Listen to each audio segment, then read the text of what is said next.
Para falar do 25 de novembro, acho que devemos começar por falar do caráter de classe do 25 de abril. Porque o 25 de abril, a Revolução, a gente derrubou o fascismo militarmente e tal, e dá a impressão que aquilo era tudo malta para fazer uma revolução. O 25 de abril, em última instância, se quisermos ser rigorosos, foi uma ação ligada à burguesia.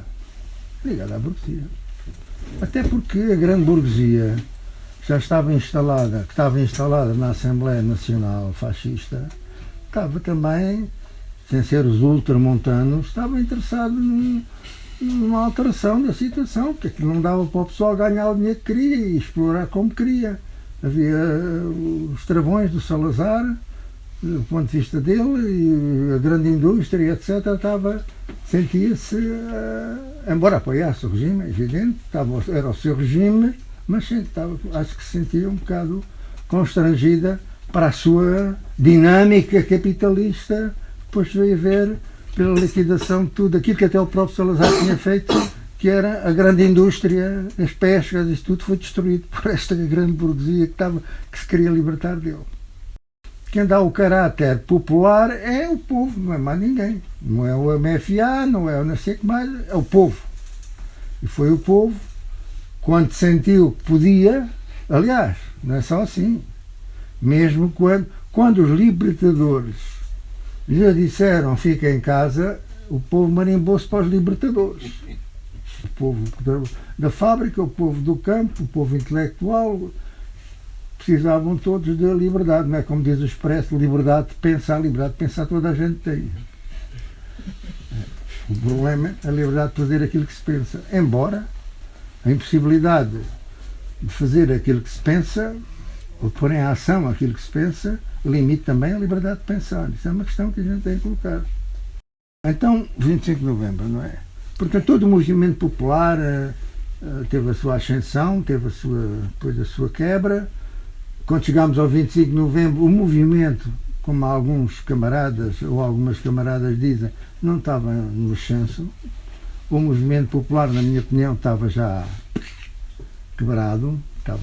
Estava quebrado porque o MFA tinha-se partido e uma das características que limitaram o ímpeto revolucionário foi a confiança no MFA. O povo fez muita coisa porreira, mas estava sempre a contar que alguém ia pôr a mãozinha se houvesse repressão e não sei o que a repressão não se acentuaria, não haveria grande repressão. Portanto, houve sempre aquilo que nós chamávamos, na altura, o guarda-chuva do MFA. É evidente que esta gente do MFA sentiu que não tinha pedalada para combater politicamente o movimento popular. Não tinha pedalada para isso, como é natural. Portanto, tinha que travar o movimento popular. A gente, para falar no 25 de novembro, para travar o movimento popular, tem que falar da força do movimento popular. Para exigir ser travado. Acho que um momento fundamental do movimento popular foi o 12 de setembro de 1974. Já havia muita luta nas fábricas, nas empresas, greves, etc. E o pessoal da Lis Nova decidiu, está aqui um dos dirigentes desse movimento, Eduardo Pires, decidiu vir para Lisboa fazer uma grande demonstração, uma grande manifestação, que era ao mesmo tempo uma grande demonstração da força do proletariado. E o MFA, de cima do seu privilégio, ter feito o 25 de abril, disse que isso não podia ser, a greve não podia ser, eles não podiam vir para Lisboa, etc. E foi lá um militar, acho que era da Marinha, foram lá 2 militares, convencer os operários que, isso não, o MFA proibiu, portanto vocês é melhor não ir, não vão. E os camaradas disseram, ele depois conta melhor, quando for tudo a falar, disseram, não, vamos ou não vamos? Eram 5 mil, 6 mil, 7 mil, 10 mil, não sei.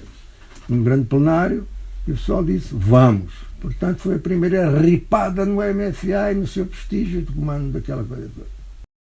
No verão quente, os MFAs mais ditos sociais-democratas, mais ditos do PC, mais ditos mais à esquerda e tal, desentenderam-se. Desentenderam-se. E, portanto, toda a unidade que o MFA queria ser o símbolo, e que seria isso, digamos assim, a grande bandeira para o povo está com o MFA, lembram-se disso? Quando eu estava no Regimento de Cavalaria 7 ali na Ajuda, que é em frente de Lanceiros 2, para onde eu fui depois do 11 de março, foi lá, tive lá uma grande manifestação, o povo está com o MFA. Eu lá tive que falar e disse, não, o MFA tem que estar com o povo. Logo a partir daí, os 9, e não só, decidiram que era preciso prepararem-se para intervir militarmente, se isso não desse de outra maneira. Se a democracia da Constituinte e da próxima Assembleia da República não servisse, não chegasse, eles vinham intervir. As unidades não obedeciam, as unidades é mentira. A gente também tem uma ideia, eram 6 ou 7 unidades que estavam, que podemos chamar revolucionárias, em que tinham comandos mais ou menos afins com o movimento de soldados e com o movimento popular. Porque havia as outras unidades todas, a hierarquia militar manteve-se, embora com cheirinhos de democracia, as assembleias de unidade, tal. Mas a hierarquia ali é que impunha-se. Por isso é que quando o Soares fala na Guerra Civil, não falou na Guerra Civil, ele já não fala, falou na Guerra Civil. Ele foi, o próprio UDP caiu nessa. Não há guerra civil, não havia guerra civil nenhuma. Não havia condições objetivas, materiais, para um confronto. Porque aquelas 6 ou 7 unidades, 3 em Lisboa, 4, e o resto, uma ali em Chaves e outra em Tavira, talvez, Vendas Novas e não sei o que mais, eram liquidadas, era tudo deles, na Força Aérea, tudo. Aliás, na preparação de 25 de novembro, eles agarraram os aviões todos, puseram-nos em cortegaça, abaixo ali da mão deles. Portanto, não havia força. E o povo armado com os 1000 G3 do Fernandes, não, isso não é nada, claro.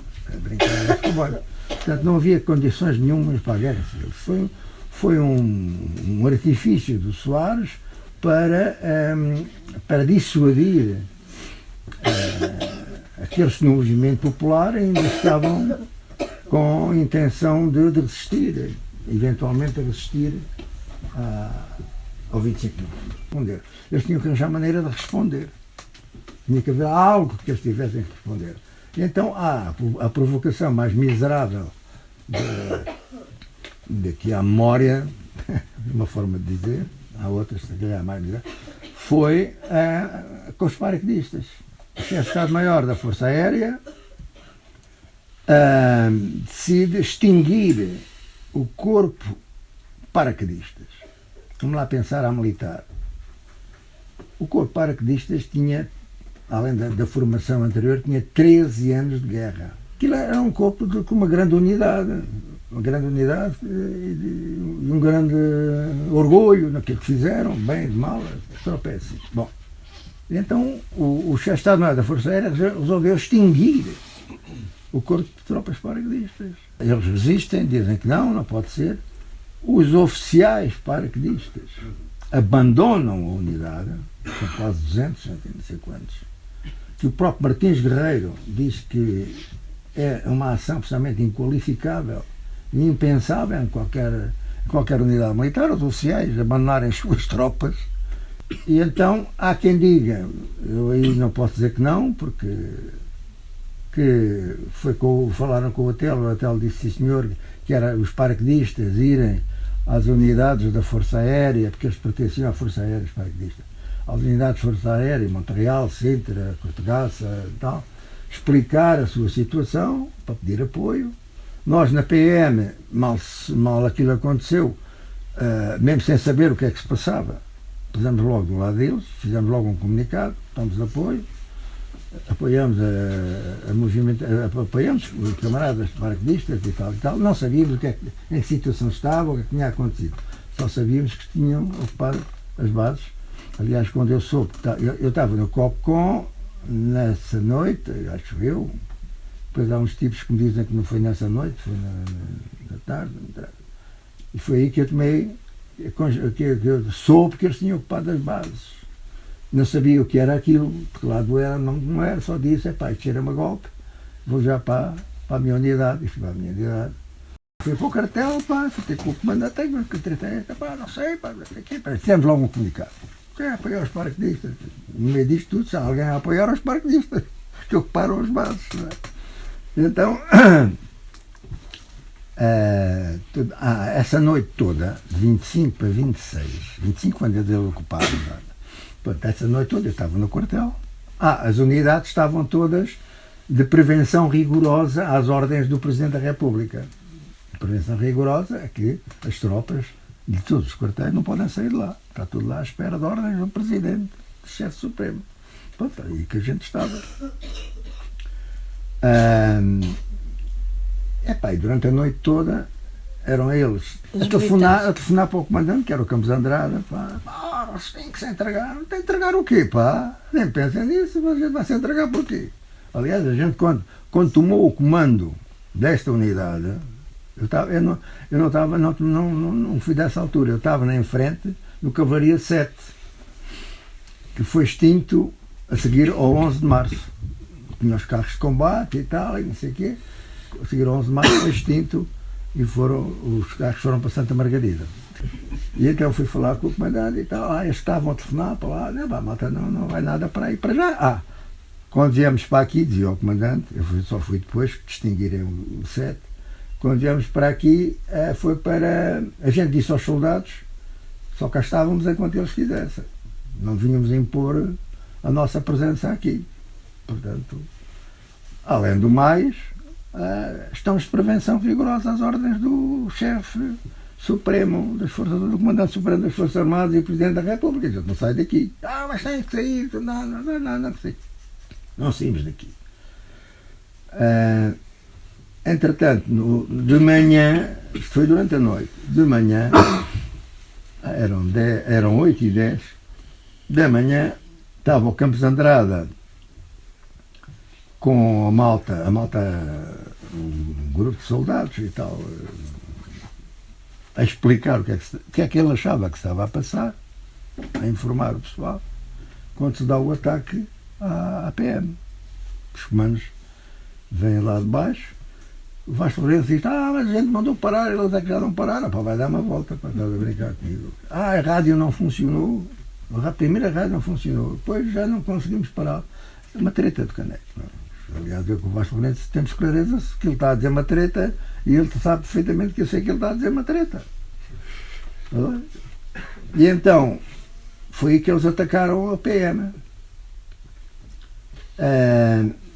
Naquela altura, a PM, quando se extinguiu o 7, e eu fui para lá, a PM tinha, sob a sua jurisdição, digamos assim, a PM propriamente dita, os soldados da PM e o pessoal da recruta que estava do lado do 7. Portanto, os comandos, quando vão por ali acima, ficaram um bocado entre dois fogos, não é? Há um tiroteio, tiram granadas, não sei o quê. Eu vou ver, o Albertino Bagaja, que era o aspirante, estava lá na PM, foi morto, ao pé da porta de armas. Aquilo era assim, aquilo era tudo unidades amigas, não havia a ideia de confronto, portanto, toda a fachada que está virado lá para a PM, para a coisa. Tem o portão, daquele lado está um outro edifício muito grande, essa fachada toda está, um terço da fachada pertence que era, agora não sei o que é isso, direção da arma de cavalaria, e tinha acesso por outro lado, não pela PM. Portanto, os comandos tomaram posição dominante, como se diz, lá nas janelas e não sei o que mais, eu vou correr, vou ver o Albertino, chamo o pessoal, leva o Albertino para a enfermaria e penso assim para mim, isto é um disparate total, conversa esta, estamos aqui a entrar numa fogachada, qual é a estratégia, qual é o objetivo, o que é que se passa? Não vou alinhar nisso. E o Campos Andrade, não falei com ele, também não alinharia com certeza, e mando parar alto ao fogo. Está lá um gajo em cima, do lado da direção da arma, do gajo lá de cima, com um ar assim, não me chores! Peço desculpa. E eu disse assim, vai-te foder. E continua a andar, e nessa altura está o Jaime Neves com a sua Chaimite a arrebentar com o portão. Chega ao pé dele, que merda é esta? Desculpem lá, agora estou entre militares. Que merda é esta? Pá? Opa! Quem é que disparou primeiro? Quem é que disparou primeiro? Opa, quem disparou primeiro foi quem mandou cercar uma unidade militar por outra unidade militar. Uma situação destas, de crise política. E com o que se passa. Esse é que disparou primeiro. Quem foi? Não sei, nem anda a ver quem é que dispara primeiro. Se é que já me mataram o Albertino de bagagem. Ai, não sei se ele me disse, se calhar estou a inventar. Tem 2 mortos. Eu sei que ele teve 2 mortos, mas não sei se nessa altura ele já sabia que tinha os 2 mortos. Opá, vocês têm que ir lá para baixo e tal, está bem. Então naquela situação, falámos com o pessoal e fomos para baixo. Pronto, fomos para baixo. Fomos almoçar no Palácio de Belém. Nunca tinha almoçado no Palácio de Belém. Graças a Deus. Uma bacalhauzada do Caneco. Não me esquece essas coisas. É chamada, como é que é? Coisa de classes, como é que é? Coisa de classes. Conciliação. Hã? Conciliação. Não é conciliação. Não é colaboração. É conciliação. Epá, com um bacalhau daqueles eu tinha que comê-lo. Foi uma refeição assim. A malta ficou ali, a ver o que é que ia passar-se e tal. Então, vocês agora vão para a base aérea número 1. Fazer o quê? Tem que ir para o Porto. Sim. Faziam-se envergonhados, não é? Para Custóia, não sei o quê. Para Custóia. Lá fomos para Custóias. Para a prisão. Para a prisão de Custóias. Quase 200. Quer dizer, ali naquele avião, na Horatlas, iam relativamente poucos. Outros foram para Caxias, o hotel foi para Caxias. Nos Açores e na Madeira também houve prisões. Açores e Madeira também houve prisões. Também houve prisões. E fomos No para. No Algarve. E fomos para. Sim, eles prenderam toda a malta. Eles tinham lista dos tipos que era para prender, não é? E a gente em Custóias. Estávamos numa cela, como eu escrevi, uma cela de 2 por 3 metros, mais ou menos, com o balde da merda encostado à janela. Tomávamos banho uma vez por semana e fazíamos plenários todos os dias. Como é que era à janela, já que não se via, né? Estávamos incomunicáveis. Mal podia tomar banho, mas não havia contacto. Banho uma vez por semana. E então fazíamos plenários que acabavam sempre assim. Estamos presos? Estamos. E bem presos. E bem presos quer dizer que aquilo que fizemos merecia ser preso por aqueles gajos. Estava toda a malta muito bem nas suas celas. Aparece um grupo de presos de delito comum. Abre as celas todas. Fujam que estão livres. Uma malta ainda fez assim. Para aí. Era o Cruz Oliveira. O Tigre, que era agora não me lembro o nome de um tipo de caraças. O que é isso, pá? Então, malta, agora os presos, estes gajos é que vêm libertar a gente. Que conversa é essa? Malta aí. Foi um impulso natural. Foi um tão livre. Fomos, já estávamos separados do resto do pessoal. Estávamos na enfermaria. Porquê? Para nos separarem do outro pessoal, o que foi uma atitude absolutamente imbecil. Só se era por causa dos plenários, da nossa influência. Ali não havia contactos nenhuns. Eram os plenários, era o único contacto. Bom, estávamos lá. Quando aconteceu isto que eu vou dizer, portanto eu não estava presente. Sei, depois dos camaradas a contarem. Chegam eles, abrem as portas e tal e tal. Eles depois fizeram um grupo de militares nossos. E vão ter com o chefe da prisão, lá com os guardas. Então, conversa é esta, pá? Então você, eu não sei, não sabe nada. Então, os presos têm as chaves. Não sei o quê. Depois, eles foram olhar à porta mesmo. Estava lá um pelotão da GNR. À espera. Então, há aqui uma provocação clara de liquidação do pessoal, ou de alguns ou de bastantes. Eu escrevi isto tudo, que há tempos recebi o Paulo Moraes, estão a ver quem é o Paulo Moraes? Sim. Aquele gajo que sabe muito de economia, é um crítico e tal, à maneira dele. Mandou-me uma mensagem, um e-mail a dizer que a família do... eu denunciei isto, escrito, não é? Publicamente. Que a família do Sr. General Pires Veloso estava muito traumatizada e que exigia que eu me retratasse. E eu respondi ao Sr. Paulo, ao Dr. Paulo Moraes, não retrato nada, se digo a verdade, se conseguirem mostrar que é mentira, tudo bem, isso é convosco. Portanto, o Pires Veloso era um centro do fascismo bombista do Norte. Ele e o padre, o Conde de Melo, e o gajo que era o comandante da polícia, agora não me lembro o nome dele. Mota Freitas. Bem, estes gajos estão por trás do assassinato do padre Max. Estão por trás destas manobras todas.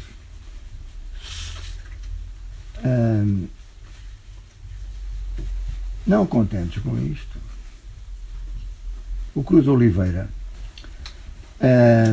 recebeu uma carta do governador civil lá de cima, era o Carlos Brandão, que fez um comunicado absolutamente asqueroso que publicou quando a gente chegou a Custóias. Que foi publicado e que foi na rádio e tudo isso. Que souberam que o Pires Veloso estava não contente com aquilo que quis fazer, que deu orientações para fazer com aquela das chaves da libertação, ia mandar um grupo em que estava incluído o Cruz Oliveira, portanto, a malta que estava na enfermaria, no fundo, ia mandá-los para Penamacor para, à noite, quando fossem no caminho, fazer a mijinha da ordem e fossem abatidos. Malta, a gente não se pode esquecer, a gente não estava na Colômbia, não estava na Guatemala, não sei o quê, daqui malta, aqui é tudo gente purinha e poeirinha, pá, democratas à brava, pá.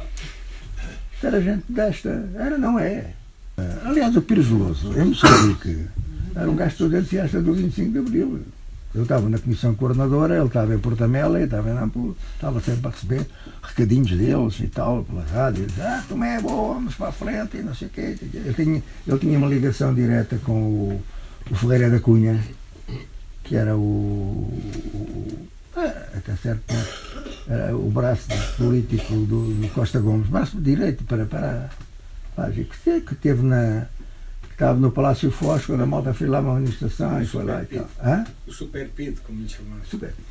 E então o Ferreira da Cunha e o Pires Veloso, o Ferreira da Cunha mandava recadinhos para o Pires Veloso e o Pires Veloso mandava recadinhos naquela fase de preparação do 25 de Abril.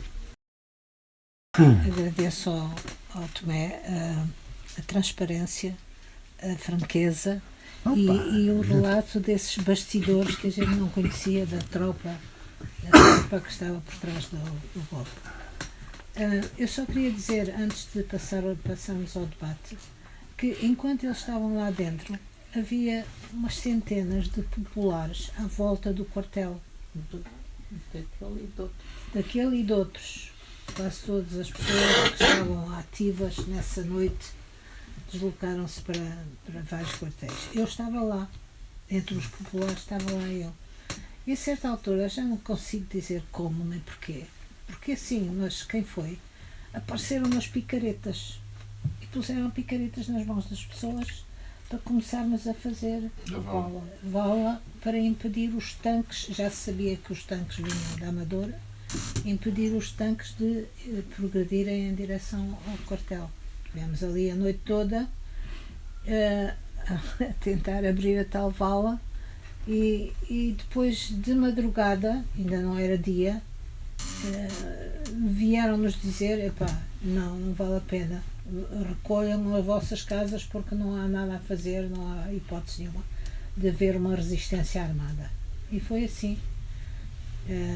Fomos para casa muito deprimidos com tudo isso, mas sabendo que a situação era objetivamente de derrota para o movimento popular, porque realmente o Tomé falou do 11 de Março. O 11 de Março foi o primeiro movimento para o 25 de Novembro. Foi a partir daí que a direita mais extrema se aliou à direita do centro, à direita do governo e de alguns partidos para começar a marcha para dar uma solução de meter o povo na ordem.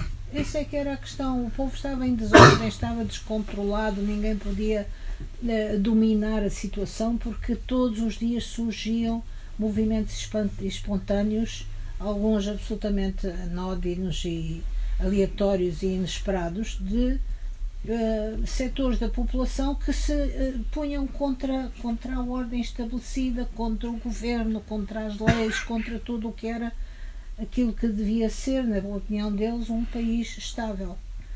Portanto, só que no 11 de março o movimento popular ainda estava em ascenso e por isso se seguiram as nacionalizações que foram forçadas pelo próprio movimento, nacionalizações dos bancos e outras, e ficou à mostra que era a direita mais trauliteira que estava por trás desse golpe e que o Spínola era a alma negra que estava a conduzir isso. O Spínola e outros seus adeptos. Portanto, março é o movimento alto do movimento, a população continua a organizar-se, a manifestar-se e a passar através da brecha que estava aberta da classe dominante. Quer dizer, era óbvio que eles não conseguiam governar e nós, os de baixo, não nos deixávamos governar e tomávamos a iniciativa. Íamos fazer coisas que não lembrava ao diabo, mas fazíamos.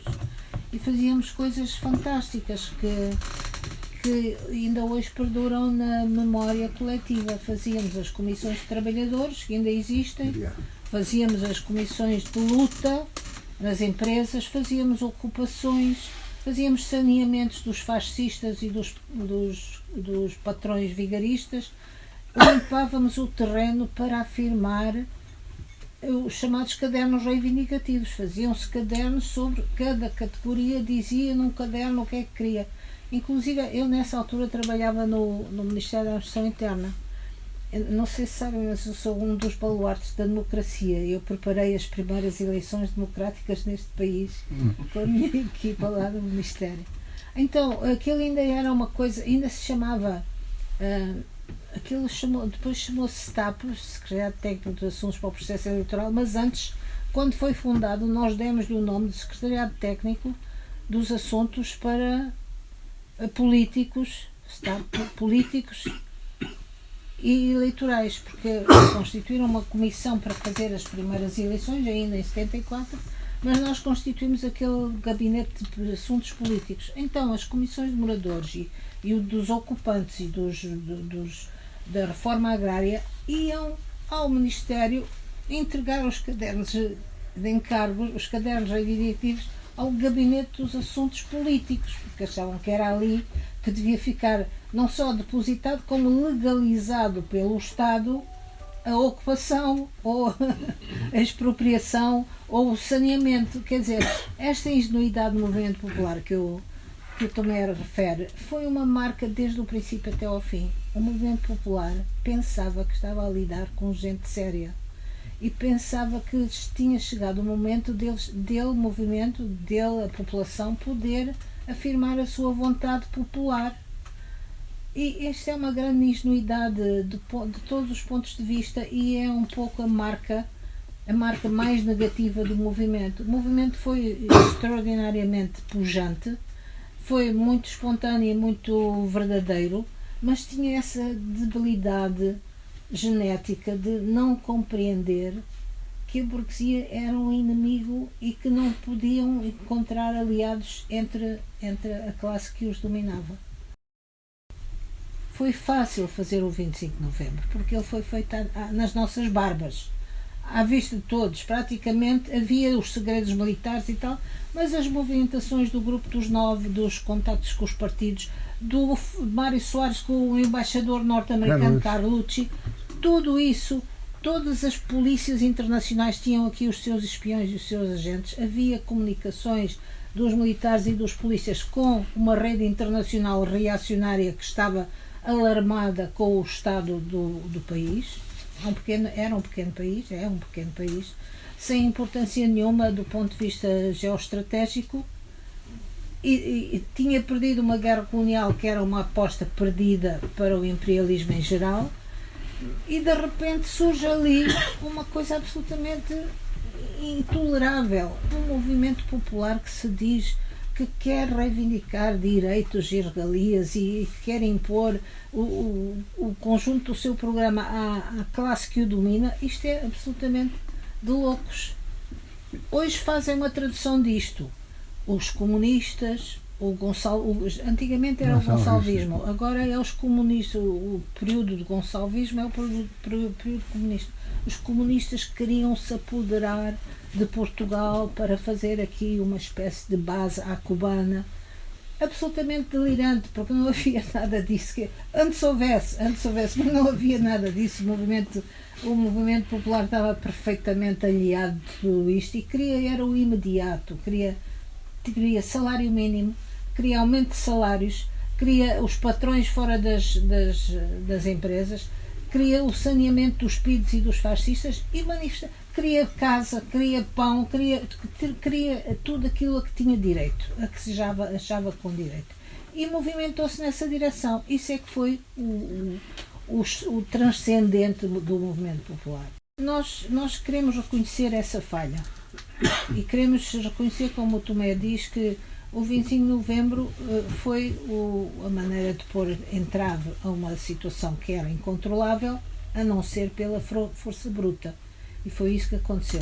Devemos considerar isso, mas como recordação e como lição para o futuro, temos que valorizar aquilo que houve de energia e de capacidade e de combatividade do movimento, que soube encontrar os seus alvos do ponto de vista imediato e a curto prazo.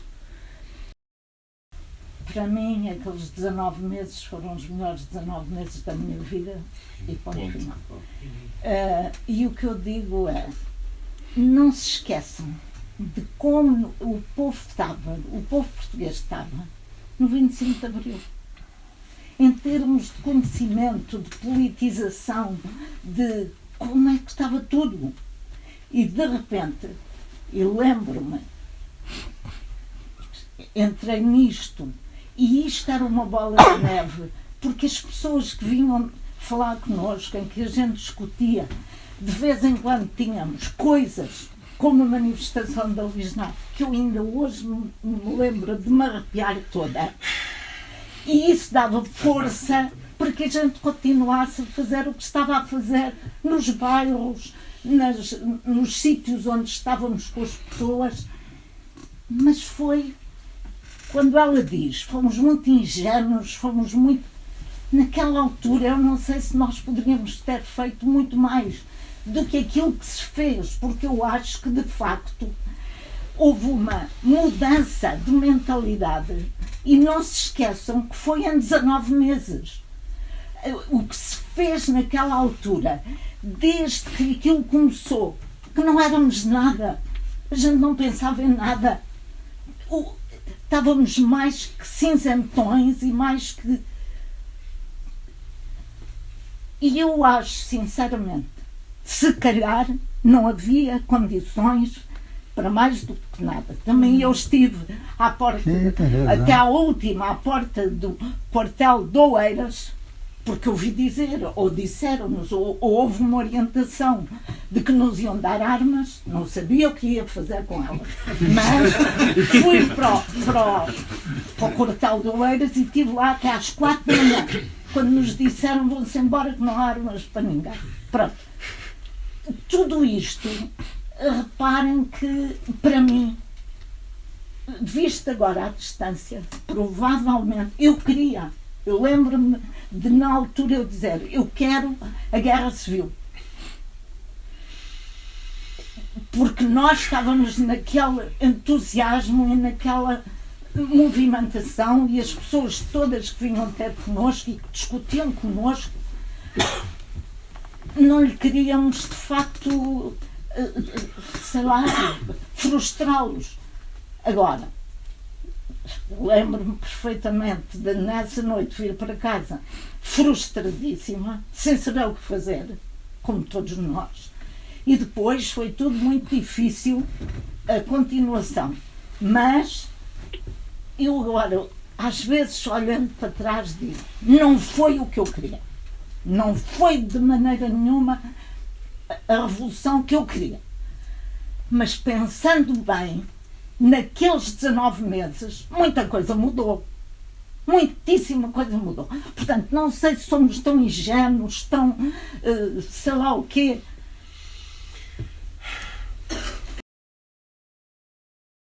A pergunta que eu faço é esta: com tanta gente a fazer aquilo que era preciso fazer naquele dia, porque é que tudo falhou? Será que era uma ilusão? Será que nunca chegámos a ter uma oportunidade, uma verdadeira oportunidade de fazer uma revolução profunda, verdadeira, aquela que nos deu a maior alegria da nossa vida durante esses 19 meses, como dizia a Berta, e bem? Ou será que há aqui alguma outra coisa em que nós falhamos? Acho que há aqui uma coisa que merecerá alguma reflexão da nossa parte, que é isto. Toda a gente se comportou muito bem naquele dia, mas faltou toda a preparação anterior para o que era preciso fazer naquele dia.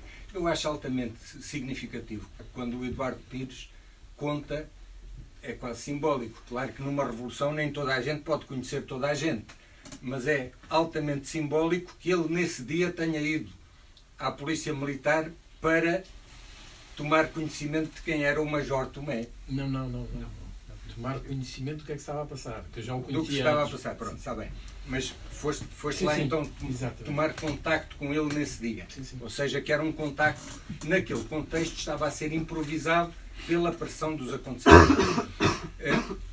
Aquilo que me parece é que houve, por um lado, uma atitude sectária do partido em que eu estava e de partidos como o meu, que também tinham uma visão semelhantemente fechada e voltada para si própria, e, portanto, fica fora desta discussão de pensar que a direção revolucionária que iria fazer falta no momento, no dia D, que essa direção revolucionária só podia emergir de um processo de construção partidária. Não é verdade. Um processo de construção partidária pode ser muito importante, todos nós andamos aqui envolvidos em processos de construção partidária, mas é apenas uma parte, porque quem começa a construir um partido em tempos de clandestinidade, em tempos de fascismo, e depois de repente vem aquela enxurrada de gente que está a despertar para a política nesse instante, criou também reflexos naturalmente conservadores da própria clandestinidade. Todos os criamos. E aquilo que aprendemos na teoria da natação não substitui a prática de estar dentro d'água a nadar mesmo. E a direção revolucionária que é preciso criar para uma revolução prepara-se antes, mas só tem o seu momento decisivo de se criar e de estar a funcionar durante a própria revolução. E não é necessariamente a direção criada por aquele partido ou por aquele. Acaba por ser uma síntese de várias experiências, não de todas, porque não são todas iguais, não são todas equivalentes, há algumas que não valem nada, há algumas que são erros puros e simples, mas na verdade a direção revolucionária é qualquer coisa que tem o seu momento qualitativo, o seu salto qualitativo, só pode tê-lo durante a própria ação revolucionária. Não podemos também, agora digo eu, estar à espera que os militares, fossem eles revolucionários ou não, como é que é? A quinta divisão. De qualquer lado que tu queiras, não é? Formassem a direção revolucionária, não é? Nem havia essa a minha única posição, a minha e de outros camaradas como eu, lá na PM, nessa altura, nem sabia quem era a ODP, por exemplo, que era Eu nem sabia qual era a política. A minha política era a minha política também espontânea, de militar, que é fazer a revolução. Não é? Portanto, não se pode aqui agora estar a ver a direção, como é que vai resistir a isso. Não Mas pode também ser. cá em baixo, eu acho que ninguém pensava quem era quem e as relações que havia no cimo. Amanhã é preciso ir ocupar aquela casa e vai-se ocupar aquela casa. Portanto, cá em baixo ia-se fazendo o que se podia e o que se ia programando e discutindo.